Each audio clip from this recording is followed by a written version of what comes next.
session or panel 5, which is digital ecosystem and infrastructure, a content setting by Shobit. I will request all the participants to be available and join us on the stage. Ms. Bhavani Shri, request your presence on the stage.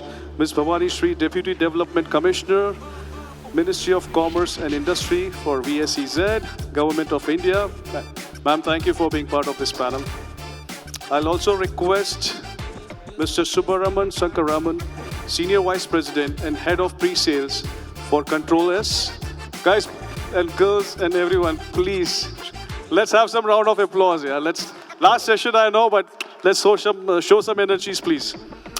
We have Mr. Shrikant Sinha, CEO for TASK, which is the Telangana Academy for Skill and Knowledge.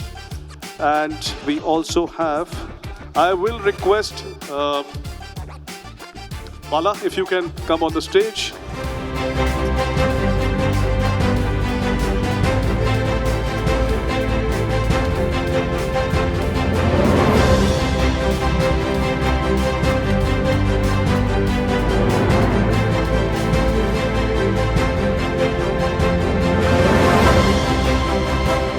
First of all, thank you everyone for keeping the patience, and we understand this is the last panel, so we'll not hold you back for too long. We've just had an amazing day hearing so much about the opportunity the whole digital, the AI, emerging technologies create for the industries.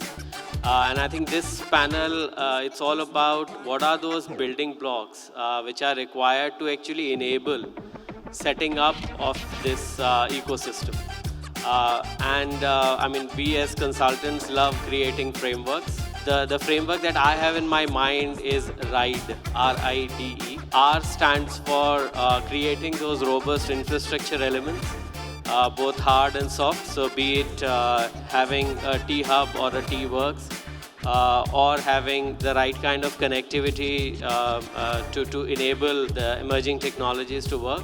Also soft infrastructure around how do you create networks, how do you have events like these where the traditional industries and the startups come together, and then how do you have these access to mentorship networks. So that's the robust infrastructure. Moving on to I, which is, and also when it comes to small and medium businesses, how do we enable technology infusion, which are the real growth engine for innovation. Moving on to D, which is digital skills.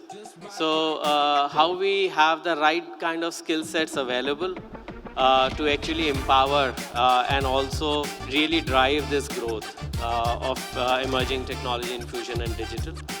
Moving on to the last one, which is E, I believe stands for export. In my experience, export-led growth always brings more sustainability. It not only creates better business outcomes, but also has a lot of secondary effects like hedging the risk globally, and also create a better lifestyle and a livelihood opportunities for us. Without taking a lot of time, I'll to just explain to us the role she plays as a Deputy Development Commissioner, a representative of the Ministry of Commerce and Industries in the state of Telangana. Over to you. Thank you for the question, moderator. Usually I'm not so great at explaining myself, so let's keep this short. So you were talking about export promotion. So Government of India from time to time comes out with various schemes which help in promoting exports, creating investments, bringing in investment, employment growth. So one such scheme was the special economic zones, which all of us know. So in my current role, I take care of special economic zones located in Telangana, and of course I report to the Vizag CES, where the zone takes care of all the three. Usually the CES is a concept where it is oriented towards a port, established around a port. So since we are close to Vizag port, as a part of my role here, Telangana, Vizag, the AP government and the Chhattisgarh, all three together operates under the VSES. So we mostly take care of compliances, the customs, and making it easy for business who are located within CES. So that includes one-stop solution for their various issues, which would also mean we have put in our one officer for each of the CES which are located within us. and to make sure there is timely solution to all their customs-related complaints. Thank you. Thank you so much, ma'am. Clearly, a very, very key role. Again, a great initiative from government to enable our industry, which is based out of SEZ. So, Mr. Shrikant, we talked about in earlier sessions also on the importance of skilling. Would love to understand how is task enabling some of these skills and also enhancing the employability of youth in this ever-changing world as we are seeing right now. Sure. Thank you very much. First of all, I'd like to thank the entire FTCCI team, the ICT committee over there, for providing me with this opportunity to be on this August panel to share some of my thoughts about task. So quickly to talk about task and give you a helicopter overview, we work with 761 colleges across the state, right? Majority, 95% of the engineering colleges, 98 polytechnics, pharma colleges. So we are industry agnostic. Having said that, I think today, the most important thing is that we sit over and above the academic curriculum, and our whole intention is to provide. We work, as you know, with FTCCI also we work with CII and all the trade bodies, plus 700 plus organizations advertise their entry-level jobs on our portal itself. So we get a fair amount of knowledge as to what are the skills that will be required by organizations. And what we do is look at the gap between the academia and the industry and try to fill that gap working along with 80 plus partners offering 110 plus programs across the state itself. So we work with the corporates as well as the students in different manners. First of all, talking about our vision mission, the first is of course employability based skilling, right? So everything that we do, in fact, if you have a look at our logo itself, it's a digital learning tree, but with a difference, it has got a fruit on every branch, which means whatever activity the task gets involved in should result in either a livelihood or an employability or an entrepreneurial opportunity. So that's how it is. We, as I said, sit over and above the academic curriculum. The difference compared to any other institutions across India of a similar nature or even institutions is we don't skill in the final year, because it's more like eating a 500 mg capsule before going, while COVID you were there, you had to get into an airport, then you'd have pop in a 500 mg capsule. Doesn't help anyone but. So what we do is we have a laddered learning approach where, and just to give you a rudimentary example, we'll start with, let's say, AutoCAD, right? The basic or the beginners in the first year, second semester. The user level would be in the second year itself. Third year would be more towards advanced. And of course, fourth year is more towards the projects, etc. So that's how we run it in a laddered learning approach.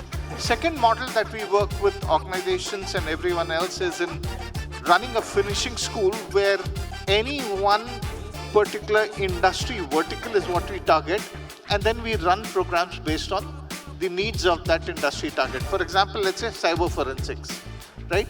So we would run a program anywhere from 15 days to 45 days for people who are underemployed, unemployed, who don't have access to an institution like a college. We would run those, and we have 14 centers today across Telangana where these programs are being offered. The third model is what is most important, and especially Telangana being a key investment destination. It's important that we are able to provide them with the right and ready skilled manpower, as I said. So we co-create the curriculum, we co-design the entire implementation strategy, and if we don't have subject matter experts, then we depend on the company itself to provide that. So that's typically how we do that and ensure that all the people who are skilled, they get an opportunity for employment. Even if we, and I'd invite all the people sitting over here to have a look at our website, even now we would have about 1,000 jobs that are available. So I think there are enough jobs and skill is what makes the difference. Thank you. Great, and I think the whole idea of finishing school has done wonders.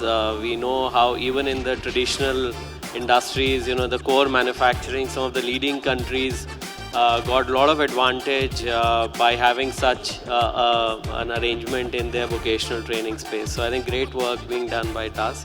I'll move on to Mr. Sankaran. I think we have all had a overload of AI since morning. One of the key elements around use of AI is, of course, the data center and the whole move towards, and we always hear this ever-increasing demand, for having data centers. What unique proposition and strategies that CTRL follows, and how do you help your clients? So first of all, thank you very much, FTCCI, for having us here today. Let me break this question into two things. So first thing, as an organization, I'm happy and proud to say that we are a homegrown company. I was discussing with Madam that back in 2007, we are a startup. Today, we are a global multinational company. So we operate in 30 countries today. And, everybody is today talking about AI, right? So when AI is emerging, obviously you need data center capacities. Today, we Controllers is Asia's largest rated 4 data center company. When we speak today, we have around 270 megawatt of live 15 operational data centers which are available across major cities, including Tier 2 cities for us. This week, we just successfully launched our Chennai data center. The Honorable Chief Minister of Tamil Nadu has inaugurated our facility. So with all this capacity, I strongly believe in Controllers is fully geared up and capable to support the upcoming all AI workloads. In fact, Mr. PS was referring in the earlier conversation that government is coming with 10,000 GPUs. So we are one of the strong contenders trying to work along with the governments to see that how we can support this entire AI ecosystem. So that's about, to support the escalating demand coming from the AI-related workloads. In terms of value proposition, while we all know that data center comes with a huge capex, when it comes with huge capex, obviously, the customer will have to shell out huge sum OPEX from their pocket to run the data center on a day-to-day basis. So as an organization, what we are trying to do today is, we are trying to work with governments, bringing a lot of value propositions. To quote something for an example, we have worked with government and subsidized our power cost across all our data centers. Today, I can proudly say that the customers who are with Controllers data centers will shell out 30 to 40% lesser amount of operational cost compared to any of our peers in the industry. That's something and very unique value proposition that we are trying to work with. There are a lot of other unique propositions which we are working in. Probably I may not be able to disclose this in this forum. A lot of things are happening around, and thanks to both state and central government, they are really super committed to support the data center industry and make India as one of the global data center hub. Truly a very, somebody in one of the panels talked about having role models. So, a great example of how a small homegrown company starting as a startup, becoming a large enterprise, and creating one of those building blocks which are must. And yeah, you are right. That a lot of state governments, Government of India, very, very keen to develop and support the data center. We have also recently signed a 10,000 crore investment in World Economic Forum along with state government of Telangana. So in fact, this investments once get materialized, Hyderabad will have the country's largest data center park coming in Chandan Valley. And we are proud to claim that being a homegrown company to bring this to our state of Telangana. No, that's quite an achievement. I think for Controllers as well as for the government of Telangana, I would believe. That's great. So again, just building on that, one of the great success stories of the state of Telangana, and ma'am, this is a question for you, has been the whole GCC story. How global capability centers time and again have seen Hyderabad as their first preference, and I think the whole story of Hyderabad, the growth around the city is very closely linked to how these global capability centers got established here. So, in your opinion, what do you think are those USPs or the key attraction points for Hyderabad? The answer for your question is here. The task was talking about how they're training the new youth as per the skills requirement of various industries. So Hyderabad has recently started focusing on the new sectors like pharma, of course, has always been there, but now we're speaking about different other life sciences. Then we have the aerospace and defense. So depending on the requirement of the industry, Hyderabad, the labor has been able to evolve according to the requirements of industries. One key point I see. Then again, that ecosystem which is set up, which is already there and is being set up with the help of both the government and the entrepreneurs. We have people like Control S, the startup which has started here, but now we know that the future is AI, that's the buzzword. So we have made Hyderabad ready for all these GCCs to come in with the help of data centers and various other requirements in the ecosystem. So one thing which I see with respect to, specifically to Hyderabad, which is not, I wouldn't say which is not there in other states, but something special here I see is, we all know about the TS iPass, which well ahead of time, where, any industry which wants to be incorporated, there's a time bound 14 days or 21 days, I'm not very sure, within that period where, you get all your approvals on time. So this we did, which was well ahead of time. Now again, what is the next step which the government does? The central government came up with the NSWS, the National Single Window System. DPIIT had come in, where one entrepreneur need not have to go to various departments for various permissions, approvals and compliances. So the NSWS made sure with just one user ID and password, you're able to get all the approvals, the forms filled, and the same data sets populates everywhere. Now what Telangana government did is, we have integrated our TSI pass with the NSWS, and how easy it is for it makes it so industry special. So I think Telangana has always made sure the USP is that we try to think well ahead of time, next 5-10 years. And to quote another example will be this pharma city. We all know how the green pharma city, first they had planned a big, huge pharma city, but again we changed the idea depending on inputs from the industry, where the government decided not to plan one huge pharma city, but to go for different small cities, and one such idea was the green pharma village. So which was one major reason, which all makes sure that pharma industry is going to move from the it is going to move into the green zone, which is what is the expectation of EU and various Western countries. So the USP is, you think what is required globally and you plan before. So most industries do come to Hyderabad. I think, we heard in the previous address by Mr. Paneerselvam as well that how Telangana has always been ahead of the curve, and some of the models, as we talked about, T-Hub, T-Works, etc., are now being replicated, and other states, even globally, are looking at those models. So clearly, very true that the whole concept of ease of doing business, approvals within time, etc., started here much before they become a buzzword. So while we talk about having the GCCs of the world coming here, would also like to talk about a wider connotation around inclusive growth. So sometimes with this, there are certain marginalized communities or regions in some sense who feel left out. So how you think this whole digital skilling and this emerging technology and the digital ecosystem provide an opportunity for a more holistic growth, for this itself. All tribal welfare, social welfare, BC colleges, GDCs, government degree colleges, all polytechnics, government polytechnics, etc., are all part of task.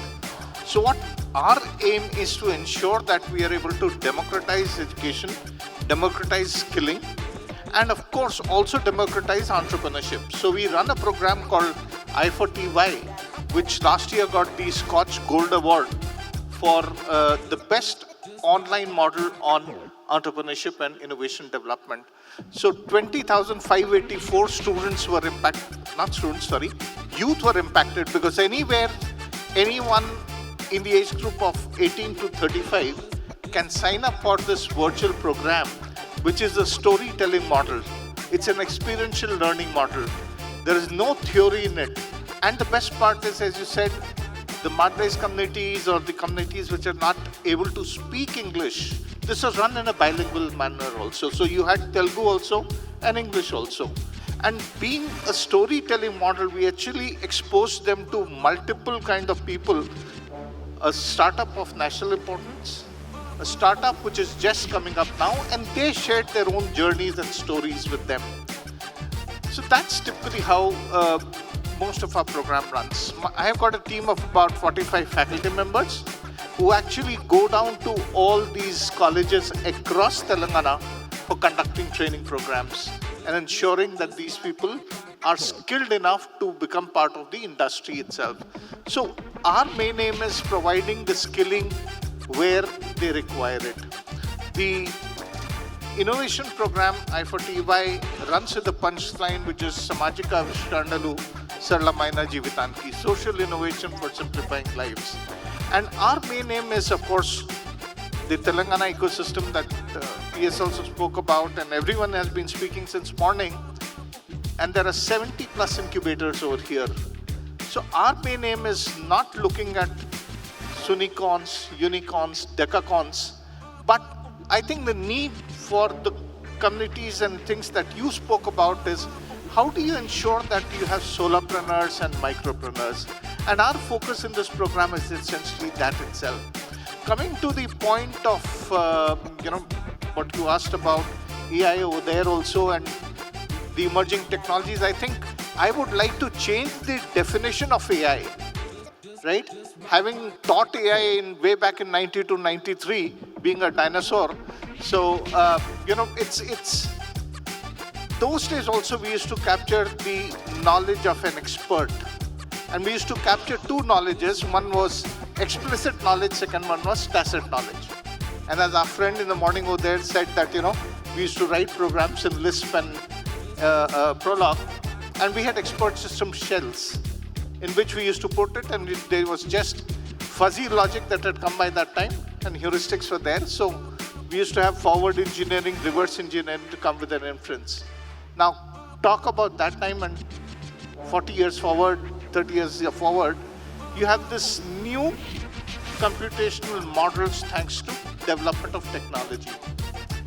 The definition I want to give for AI is not artificial intelligence, but augmented intelligence. Why I say that is because artificial intelligence is nothing but a tool. That, as Jay sir also said in the morning, that it's a tool, and how people should be able to use the tool effectively is what is important. And to talk about that journey, we already have 17 centers set up by SAP itself across Telangana, including Tier 2 in Mantani, in Adilabad, etc., where we are offering this AI programs to our youth over there also. Use of AI is what our focus is, and that is what is important. We are also working with the Triple IT, Hyderabad, plus Swechha, Meta, and Ozontel on a program which is called as Vishwam AI, where our students are going, because there's hardly any Telugu culture and literature available on Wikipedias, etc. So what we are trying to do is our students go, ask their grandparents, their parents, etc., what is unique about this village or this village temple? What is the dish that doesn't exist on our tables today that we used to have a child? What are the lullaby that you are singing for me when I was growing up? And they record it. That entire thing is being converted. And the best part is that our youth are being taught about data annotation. They are being taught, but using these data sets itself. So there are multiple ways that we can actually, democratize the entire thing. And of course, emerging technologies are the best suited, if you look at it, for people who are underserved.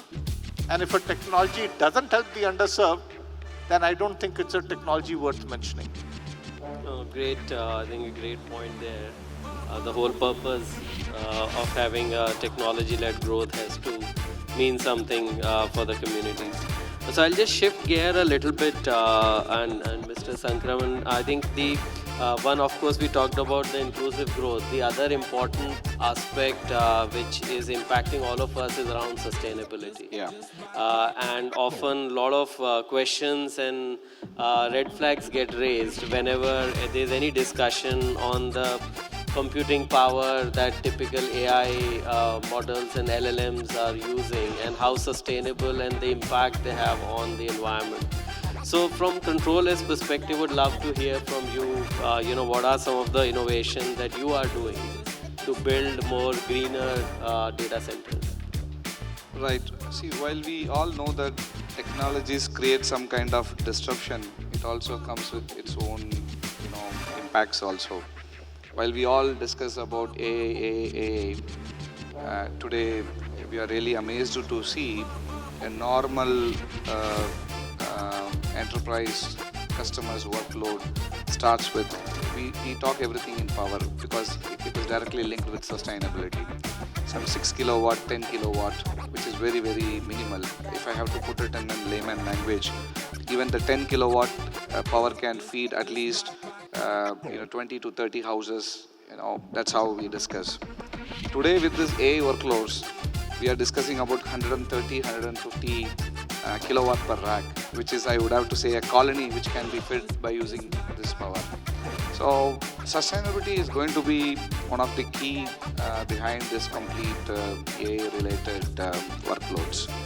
As a company, we are really committed towards the sustainability initiative.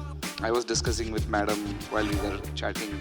In Nagpur, we have established one of the country's largest captive solar power plant. None of our peers have done it, but we have done a huge investment.